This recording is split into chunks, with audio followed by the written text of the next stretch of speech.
ವಿರಾಮದ ನಂತರ ಜುಗಲ್ಬಂದಿಗೆ ಮತ್ತೆ ಸ್ವಾಗತ. ನಾನು ಸೌದಿ ಅವರಿಗೆ ಕೇಳಲಿಕ್ಕೆ ಇಷ್ಟಪಡ್ತೇನೆ. ಇಚ್ಛಾಶಕ್ತಿಗೆ ಬರ ಅನ್ನಲಿಕ್ಕೂ ಕೂಡ ಕಾರಣ ಇದೆ. ಜಯಚಂದ್ರ ಅವರು ಒಂದು ವಿಚಾರವನ್ನು ಪ್ರಸ್ತಾವ ಮಾಡಿದ್ರು. ಡಿಸಾಸ್ಟರ್ ಮ್ಯಾನೇಜ್ಮೆಂಟ್ ಆ್ಯಕ್ಟ್ ಇರುವಂಥ ಕಾನೂನು ಕಾಯ್ದೆಗಳನ್ನು ಕೂಡ ಉಪಯೋಗಿಸ್ಕೊಳ್ಳಲಿಕ್ಕೆ ಸರ್ಕಾರ ಎಲ್ಲೋ ಒಂದು ಕಡೆ ವಿಫಲ ಆಗಿರುವಂಥದ್ದು. ಅದಕ್ಕಿಂತ ಮುಖ್ಯವಾಗಿ ಇರೋ ಸಂಪನ್ಮೂಲನ ಕೂಡ ಅಷ್ಟರ ಮಟ್ಟಿಗೆ ನೀವು ಸಮರ್ಪಕವಾಗಿ ಬಳಸ್ಕೊಂಡಿಲ್ಲ.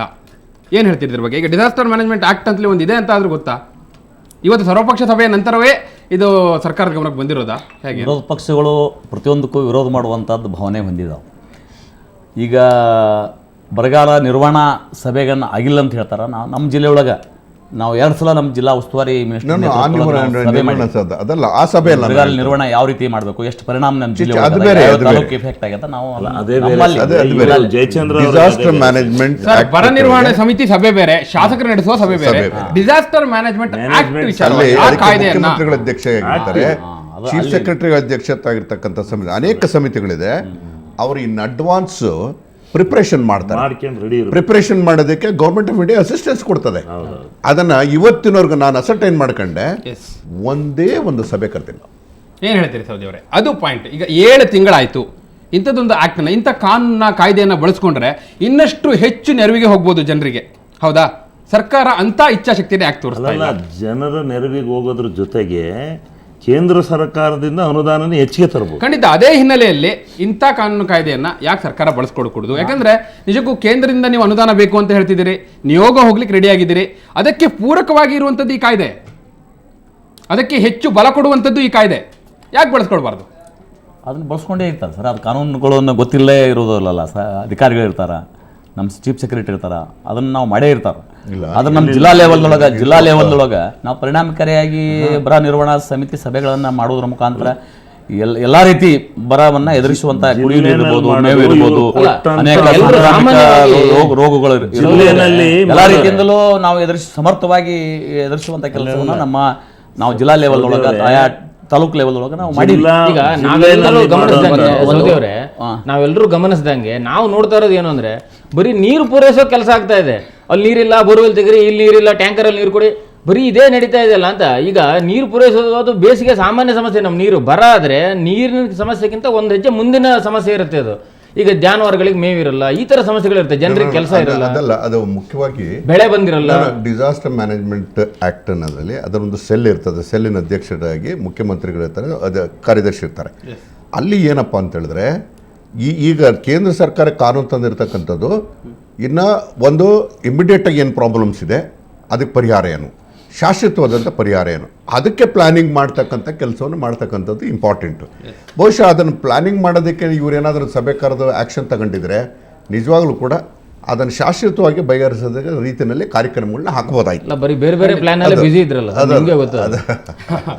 ಆ ಕುರಿತು ಕೂಡ ಚರ್ಚೆ ಮಾಡೋಣ. ಅದಕ್ಕೂ ಮೊದಲು ಈಗ ಬಳ್ಳಾರಿ ಕಾಂಗ್ರೆಸ್ ಜಿಲ್ಲಾಧ್ಯಕ್ಷ JS ಆಂಜನೇಯಲು ಅವರು ನಮ್ಮ ಜೊತೆ ದೂರವಾಣಿ ಸಂಪರ್ಕದಲ್ಲಿದ್ದಾರೆ.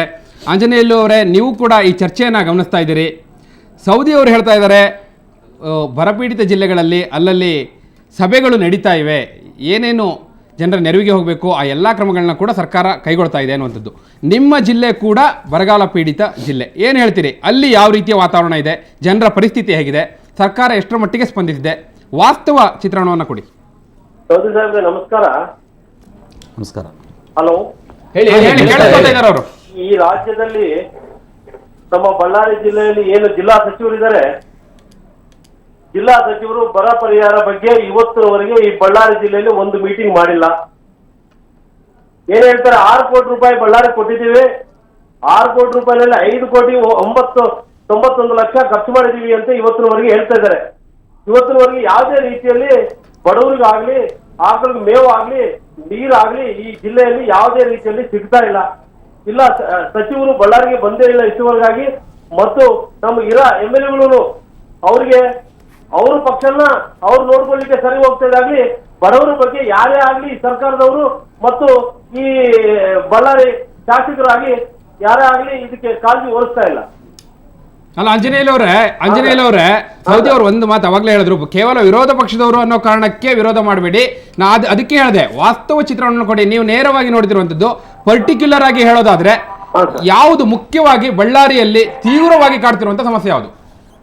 ಸರ್, ಈಗ ಬಳ್ಳಾರಿಯಲ್ಲಿ ಸಾಮಾನ್ಯ ಜನರಿಗೆ ಹಳ್ಳಿ ಊರಲ್ಲಿ ನೀರು ಕೊಡ್ಲಿಕ್ಕೆ ಆಗ್ತಾ ಇಲ್ಲ, ಮತ್ತು ಆಕಳಿಗೆ ಮೇವು ಕೊಡ್ಲಿಕ್ಕೆ ಆಗ್ತಾ ಇಲ್ಲ.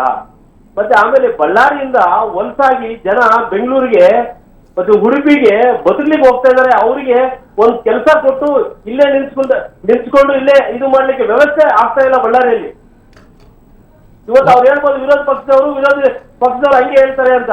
ನೋಡಿ ಸ್ವಾಮಿ, ಇದೆಲ್ಲ ಪ್ಲಾನ್ ಹೇಳಿದ್ರು ಕೇಂದ್ರ ಸರ್ಕಾರದಿಂದ ಪ್ಲಾನ್ ಆಗ್ಬೇಕಾಯ್ತು, ಹಂಗಾಗ್ಬೇಕಾಯ್ತು ಅಂತ. ಇವ್ರು ಏನು ರಿಸರ್ಚ್ ಹೋದಲ್ಲ 3 ತಿಂಗಳ ಕೆಳಗಡೆ, ಅವತ್ತೇ ಈ ಪ್ಲಾನ್ ಆಗ್ಬೇಕಾಗಿತ್ತು.